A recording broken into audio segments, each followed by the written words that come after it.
Welcome back to the show. Today I want to share with you some experiences that I'm having with this John Deere Gator. This is a 6x4 Trail Gator from around the year 2000. It has generally been pretty easy to start, but recently it has developed kind of an intermittent problem where I will try to start it and nothing. I'll get a click, or it'll try to turn over, or it stays there in a clicking, kind of status. And I've done a little research on this, and I think it's going to be a quick and easy fix. So stay tuned, and we'll get right to it.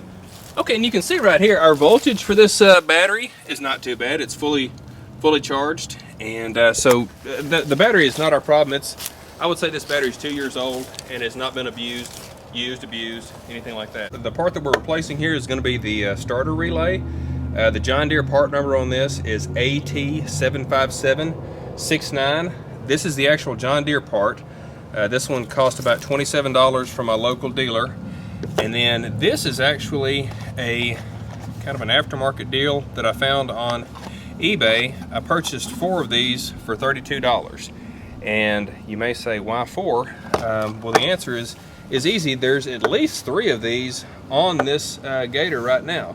And one goes to the starter, and the other 2 actually go to the dump bed. And so, ironically, at the very same time that this starter one has gone out, these 2 back here also have appeared to go gone south too.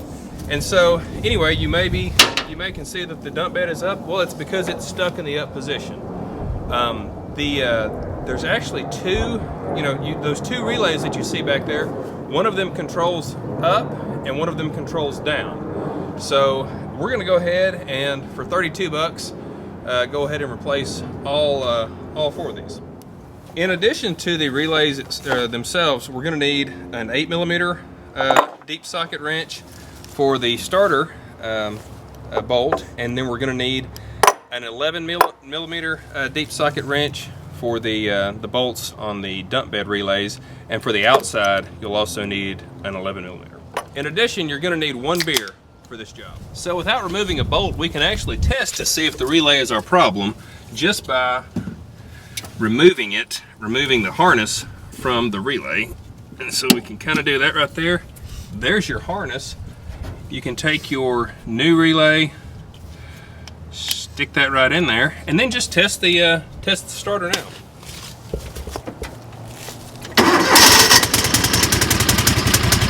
It's as easy as that. That's all there is to it.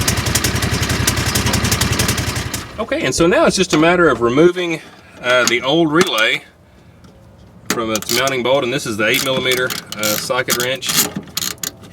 It's going to be no big deal here. You may be wondering, what is the relay for? And it's essentially a remote switch that allows you to use a smaller gauge, a smaller amperage carrying line to turn on a switch of a larger gauge, larger amperage carrying switch. If we didn't have relays, then the wire that goes up to your starter would have to be big enough to carry the current that handles the starter, and that'd be kind of inefficient. And anyway, so that's a neat little device here. And kind of the way that this works is you've got different pins in here. You've got a 30, an 85, 86, 87, and in the middle is an 87A. So the 30 is where the actual power comes in from the battery. The 87 going out, this pin is going to go to the starter, and then the 85 and the 86 between there, those are where your ignition switches it's going to go to. And so whenever you turn the switch up in the front of the vehicle, it's going to energize these 2, flip a switch in here that's going to put power between these 2 pins, and it's going to give your starter the power that it needs. 87A is a pin that's not used as much, but it does have a use in some applications. And you want to stay tuned until the end of the episode, because I'm going to show you what it was on this unit right here that I think caused all of these problems that you may want to check first before you replace any relays. Okay, and when you're installing the relay, there is a way that you kind of want to stick that thing under there and get it to line up there, and then come in on top of that there. Once that's done, just tighten that up and you're good to go. And you know, a lot of people will say to put some dielectric grease on these terminals before you install it. You know, I think that's personal preference. I chose not to. I don't know, this is the old relay that I took out. It just looks like there's all kinds of, you know, cruddy mustard, varnish, nastiness in there. So, you know, I think I'm just going to make it part of a maintenance procedure to keep a few of these on hand, and if they fail, then I just throw a new one in there. And now this one is going to be just a little bit harder to get to, but with our 11mm socket wrench and our open-ended wrench on the back, just going to try to get in there like that. Loosen that thing up.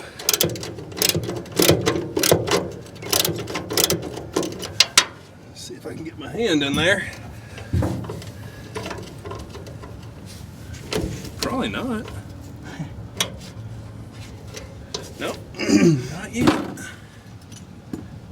Tell you what, it may be easier if I just stick that in here and work the outside of it over here. So let's see.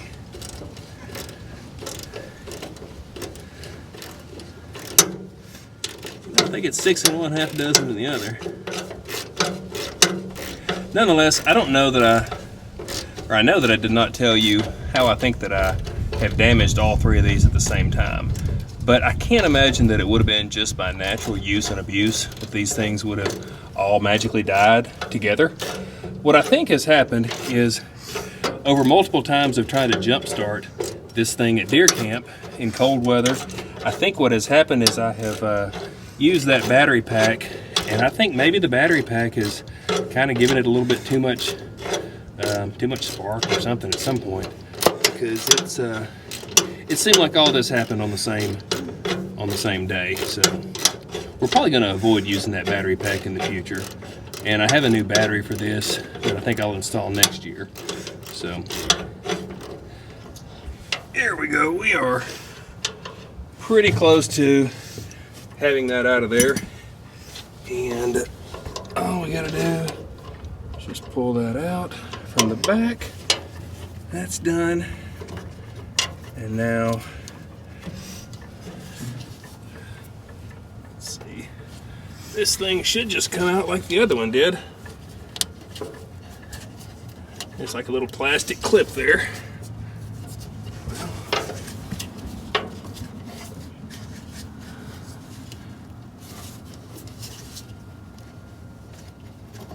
Come on, come on, come on. Oh, you, right here. Now. Okay. Whew. Nice. There it is. Okay. And this little product here is interesting. Unlike the factory version, this has an LED switch here, so I'm not sure if the LED lights up when it's working or when it's broken or whatever, but you know, I think the switch also includes a little bit of the dielectric grease, which I think I'll just leave that off as well. And we'll just go pop this in. All right, and just as easy as the first time, just kind of get that in there.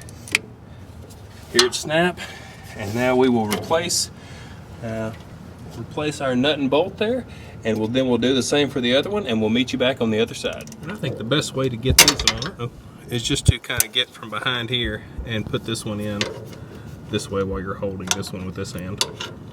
And now for the moment of truth. Should crank up. What?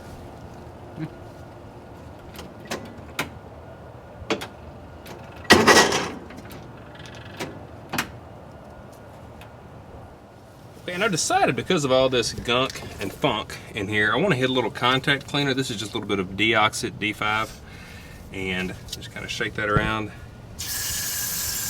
Hit that around in there, and then we'll work that contact. We'll work the relay in and out of there to kind of clean up some of those terminals. I think it's getting I don't think it's making a real good connection with it.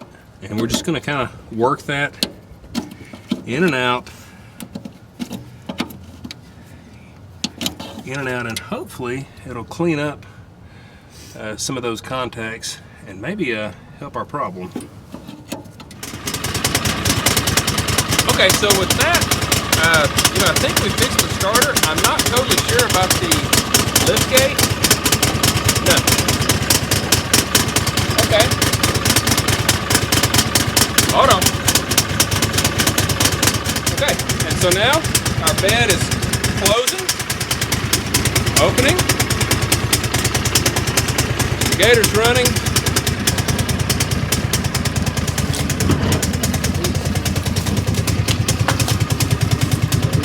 And we feel good about the project.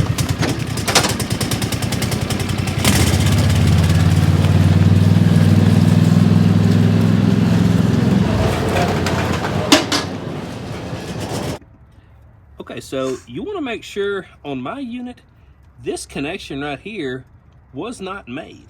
It was loose, and it was just barely hanging on there. And I wonder if the entire time my intermittent starting and my bed might have been just related to a loose connection right here. So what we did, we of course used the Deoxit D5, sprayed around in there, you know, put the connections in and out, and then reconnected. And the thing has been just flawless since then. No issues at all. You've got instantaneous start. No issues there. Bed's up. Bed's down.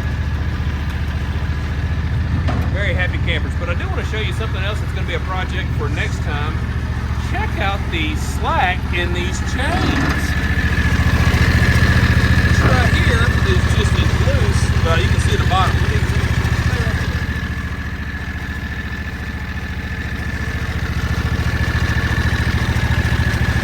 Look at how loose that chain is right here. So in our next video, we're going to take a look at how to tighten that thing up and maybe reduce some of the timing that you're having, because that was the deal on this unit is, you know, you go for a ride and you've got this pop, pop, pop, pop. Well, it's got to be that chain. So if you like the video, please give it a big thumbs up. Consider subscribing. We've got a lot of great stuff on the channel, all aimed at trying to keep a few more dollars in your pocket with relationship to ATV, boat, home, auto, RV. Just budget projects, trying to save you money. So with that, thanks for watching. Merry Christmas. Hope to see you down the road.